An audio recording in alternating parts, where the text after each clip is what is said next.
నమస్కారం. విచారణ అర్హత లేనటువంటి పిటిషన్ను వేసి మరొకసారి తెలంగాణ రాష్ట్రానికి తెలంగాణ ప్రజలకు నీళ్లలో తీరని ద్రోహం చేసింది రేవంత్ రెడ్డి ప్రభుత్వం. ఈరోజు సుప్రీంకోర్టులో తెలంగాణ ప్రభుత్వం వేసిన పిటిషన్ డిస్మిస్ చేయడము, తెలంగాణ రాష్ట్ర ప్రభుత్వం తిరిగి మేము సూట్ రూపంలో వస్తామని చెప్పడం అంటేనే ఇది ఇవాళ రాష్ట్ర ప్రభుత్వం యొక్క పూర్తి వైఫల్యం. అదేవిధంగా గతంలో మీరు చూసినట్టయితే ఆంధ్రప్రదేశ్ ప్రభుత్వం పాలమూరు ఎత్తిపోతల పథకం మీద ఆంధ్రప్రదేశ్ రైతులతో కేసు వేయించి అందులో ఆంధ్రప్రదేశ్ ప్రభుత్వం ఇంప్లీడ్ అయి ఆనాడు మన పాలమూరు ఎత్తిపోతల పథకం మీద స్టే తెచ్చింది ఆంధ్రప్రదేశ్ ప్రభుత్వం. మరి మీరు పెట్టుకున్న మీ కాంగ్రెస్ ఎంపీ, మీ న్యాయవాది సింఘ్వి గారికి ఈ మాత్రం విషయం తెలియదా?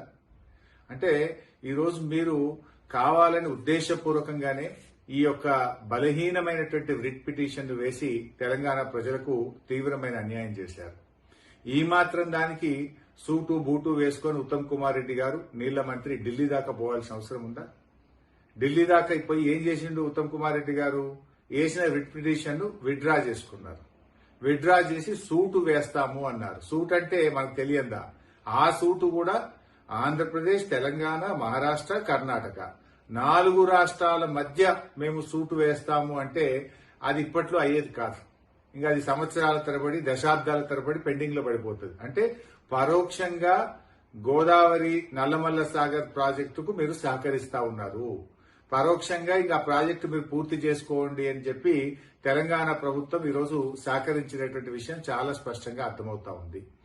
ముఖ్యంగా మొదటి నుంచి కూడా అంటే మీరు రేవంత్ రెడ్డి వైఖరి చూస్తా ఉంటే మొదటి నుంచి కూడా గోదావరి నల్లమల్ల సాగర్ విషయంలో ఈయన వైఖరి చాలా అనుమానాస్పదంగా ఉంది. అంటే ఈ సంక్రాంతి పండుగ సందర్భంగా రేవంత్ రెడ్డి గారు చంద్రబాబు నాయుడు గారికి ఇచ్చిన గిఫ్ట్, ఈ బలహీనమైనటువంటి వ్రిట్టు వేసి చంద్రబాబుకు గిఫ్ట్ ఇచ్చిండి ఎలా రేవంత్ రెడ్డి గారు, అంటే గురుదక్షిణ చెల్లించుకున్నాడు. అంటే మొదటి నుంచి కూడా మీరు ఒక్కసారి చూడండి. మొదటి నుంచి కూడా చూస్తే ఢిల్లీలో జరిగేటువంటి గోదావరి బనకచెర్ల మీటింగ్ కు పోననుకుంటూనే మీటింగ్ కు పోయిండు. ఎజెండాలో లేదంటూనే ఆ ఎజెండాలో బనకచెర్ల మీటింగ్ తో ఉన్న ఎజెండాలో సంతకం కూడా పెట్టిండు. సంతకం పెట్టనే లేదు అని బుకాయించే ప్రయత్నం చేసిండు. అంతేకాకుండా నేను కమిటీ వెయ్యను అని చెప్పి కమిటీ కూడా వేసిండు. ఇలా సుప్రీంకోర్టుకు కూడా గోదావరి నల్లమల్ల సాగర్ టెండర్ పూర్తయ్యేదాకా, టెండర్ అవార్డు అయ్యేదాకా ఆలస్యం చేసి తర్వాత సుప్రీంకోర్టులో కేసు వేసిండు. ఇప్పుడేమైంది?